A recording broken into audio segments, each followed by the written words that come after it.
कोई कहता है कि जात पात का नाता छोड़ आपसी भाईचारे की बात करो। कोई कहता है कि एक रहोगे तो सेफ रहोगे, इसलिए बंटना नहीं है। और कोई ये भी कहता है कि हम भारत को हिंदू राष्ट्र बनाकर छोड़ेंगे क्योंकि ये सनातनियों का देश है और यहाँ अधिकतर धार्मिक स्थल की नींव मंदिर के ऊपर रखी गई है।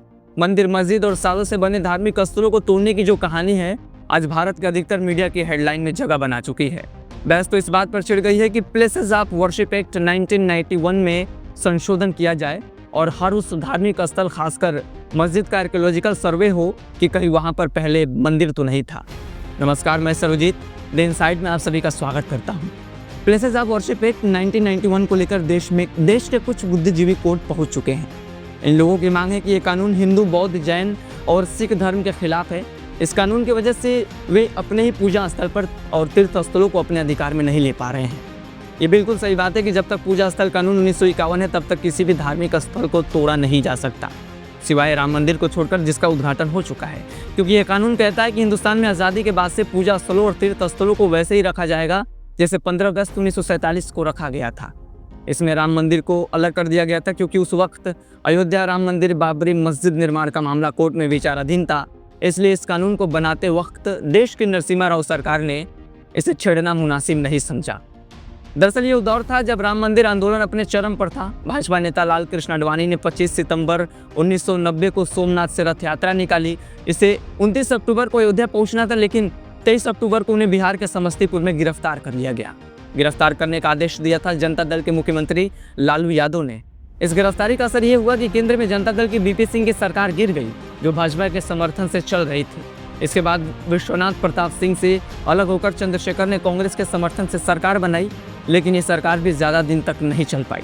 नए सिरे से चुनाव हुए, केंद्र में कांग्रेस की सरकार आई, पीवी नरसिम्हा राव प्रधानमंत्री बने और उन्हें लगा कि देश को अब एक ऐसे कानून की ज़रूरत है जिससे भारत की एकता और भाईचारे की भावना को बरकरार रखा जा सके। क्योंकि राम मंदिर आंदोलन के बढ़ते प्रभाव के चलते इसके साथ कई और मंदिर, मस्जिद विवाद उठने लगे थे। अंततः इन मुद्दों पर विराम लगाने के लिए नरसिम्हा राव सरकार ने ये कानून लेकर आई और आज इसी का नतीजा है कि कोई भी समूह धार्मिक स्थल पर दावा तो कर सकता है, लेकिन उसे तोड़ नहीं सकता। ऐसा नहीं है कि इस कानून का पहली बार विरोध हो रहा है। जुलाई 1991 में जब केंद्र सरकार ये कानून लेकर आई थी, तब भी संसद में भाजपा ने इसका विरोध किया था। उस वक्त राज्यसभा में अरुण जेटली और लोकसभा में उमा भारती ने इस मामले को संयुक्त संसदीय समिति यानी जेपीसी के पास भेजने की मांग की थी, लेकिन इसके बाद ये कानून पास हो गया।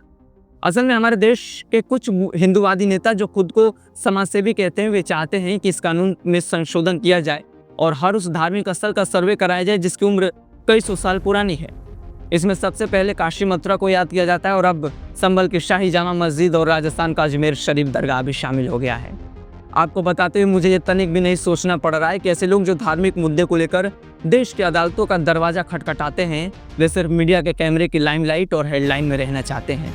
ये लोग शायद नहीं जानते हैं कि देश एक बार फिर से धार्मिकता की लड़ाई में घुस जाएगा, जहां हर धर्म के लोग ये मेरा मंदिर और ये मेरा मस्जिद के नारे लगाएंगे। ये बिल्कुल सही बात है कि हिंदुस्तान पर मुगलों ने 300 सालों से अधिक समय तक राज किया और इस दौरान कई मंदिरों को तोड़ा गया। इसका साक्ष्य हमें मिलते हैं, लेकिन इनमें काफ़ी अंतर भी देखने को मिलता है। इसका उदाहरण आप कई रिसर्च वर्क से समझ सकते हैं, जिसको लेकर Tata institute of social science से जुड़े रिसर्चर अमित कुमार सुमन और नमिता सिंह ने दावा किया कि मुगल काल में देश में 60,000 से ज़्यादा मंदिर तोड़े गए। इनमें 3,000 मंदिरों की जगह पर मस्जिद बनाई गई।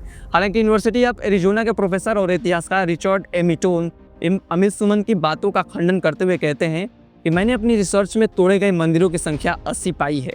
यह आंकड़ा कुछ और हो सकता है, लेकिन 60,000 बताना काफ़ी ज़्यादा होगा। क्योंकि प्रोफेसर रिचर्ड के इस दावे पर भी सवाल उठाया जाता है और कहा जाता है कि बनारस में लगभग 70 मंदिर तोड़े जाने के साक्ष्य मिलते हैं, लेकिन रिचर्ड ने अपनी रिसर्च में काशी नगरी में केवल एक मंदिर तोड़े जाने की बात कही है। सीताराम गोयल, जो भारत के मशहूर इतिहासकार हैं, वे अपनी किताब Hindu temple what happens to them में लिखते हैं कि 1800 से ज़्यादा मंदिरों को तोड़े जाने के बाद वहां पर मुगलों द्वारा मस्जिद बनवाई गई थी। रिसर्चर अमित सुमन से लेकर प्रोफेसर रिचर्ड और फेमस हिस्टोरियन अमित गोयल की शोध बताती है कि हिंदुओं की आस्था के साथ खिलवाड़ करते हुए उनके मंदिरों को तोड़ा गया, चाहे वो संख्या 10 हो या 10,000। लेकिन जिस देश में करीब 10 लाख से भी अधिक मंदिर है और जिसकी पहचान मंदिर, मस्जिद और धार्मिक स्थलों से होती है, क्या उसकी विविधता से छेड़छाड़ करना उचित है? क्या कानून में संशोधन करवाकर और धर्म के नाम पर एक बार फिर से सांप्रदायिकता की आग लगाना उचित होगा? विचार जरूर कीजिएगा।